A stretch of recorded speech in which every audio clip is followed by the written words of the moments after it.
So my name is Linda. Let's talk about PTSD and what happens to you scientifically when you have PTSD.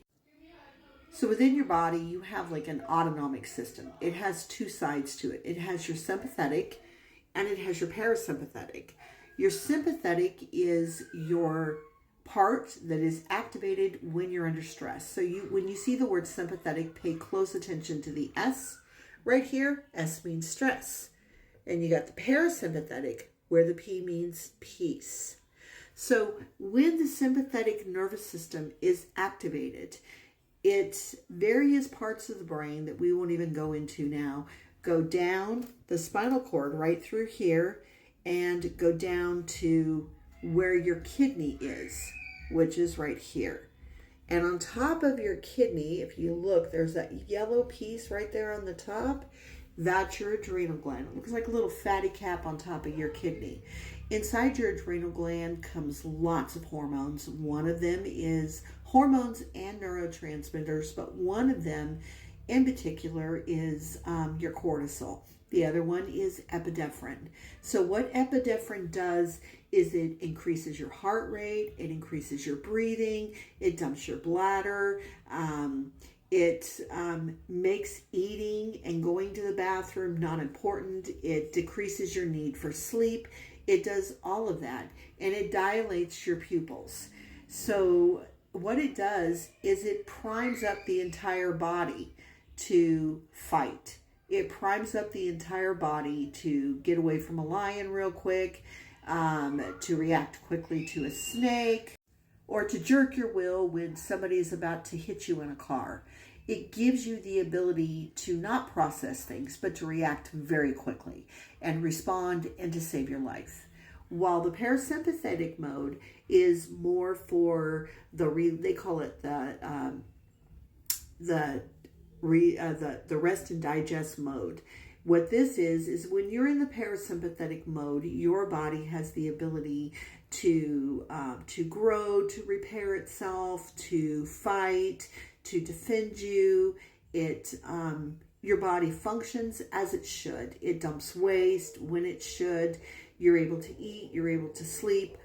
Over here in the sympathetic system, you don't have the defenses. When you're in the sympathetic system, what happens is you have a normal defense system, your immune system.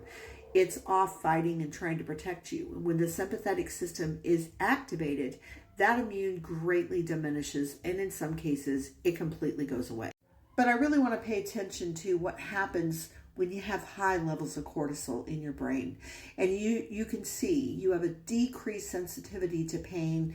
That's like if you get hurt, like you're running away from a hungry lion and you step on a piece of glass and you tear your foot up, you won't notice it until hours later. And you sit down and you look, you're like, oh man, I got hurt. But it creates heart disease, high blood pressure, digestive issues, suppresses the immune system like I talked about, and high blood pressure. And then in the brain in general, that cortisol gets in the brain and it starts to erode because like the Grand Canyon, and it has the water and it's been shaped by the water. The cortisol and the epinephrine sit on the brain, and what it does is it begins to change the structure of the brain. It affects things like your hippocampus, it affects your dopamine levels, and it affects so many different areas of the brain. So long-term cortisol use, ongoing cortisol use, changes the brain. And there's lots of different brains that they've scanned, and they have where you can look and you can see how trauma exactly affects the brain. So when you have childhood abuse that's going on, you have domestic violence, your life is just not very safe growing up, you don't feel supported, you're undergoing a lot of trauma, and it happens all the time. Your brain, your memory, and your attention begin to become affected. This stays with you long term. They do have some things out right now where they're talking about that they have some new things that they're studying that you can get some of the volume of that hippocampus back. But overall, it shrinks the hippocampus and it reduces some of the white and the gray matter in the brain. So PTSD also does another thing.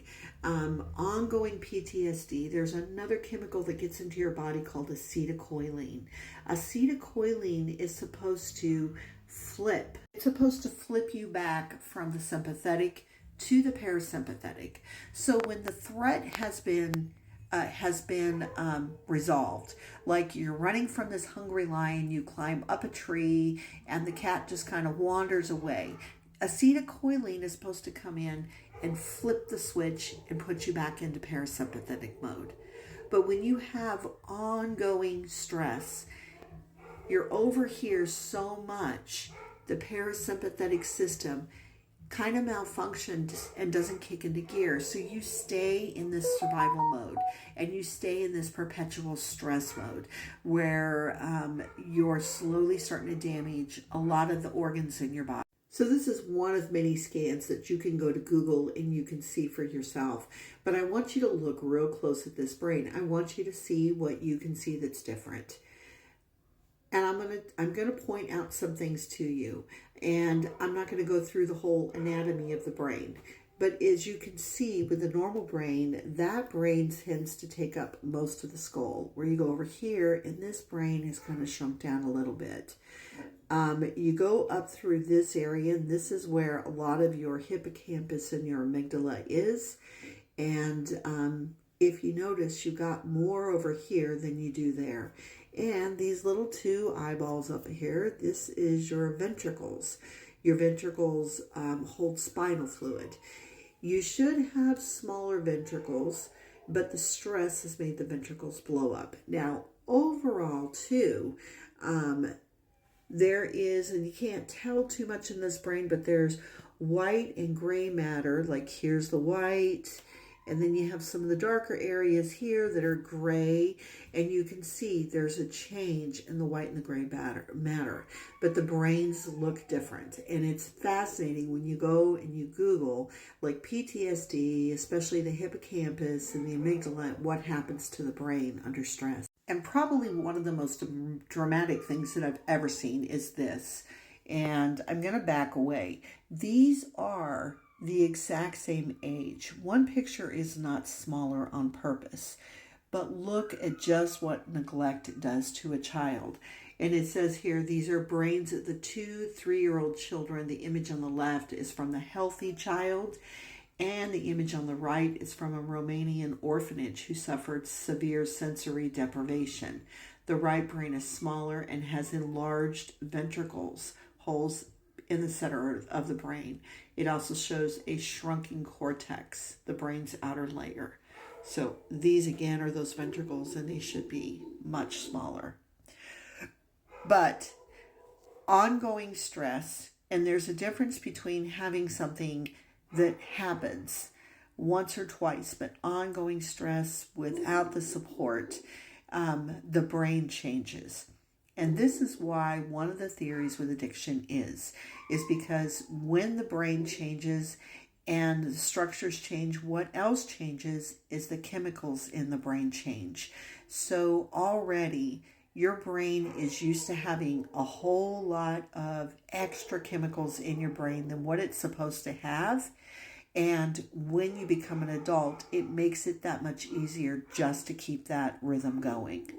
And the other thing too is that because there is deficiencies in some of the brain functions, and you got to understand all the little pieces of the brain's not going to function as it should. So the person is not going to feel as happy, content, and peaceful as someone with a full brain. So hopefully that helps you understand. And maybe I'll do another video and kind of go over the anatomy of the brain. And that's going to take more than one video to do because it's very detailed. It's very complex, but I love the brain. And you can go on Google and you can Google any of this and you can see for yourself. But looking at the brain scan kind of puts the words into action.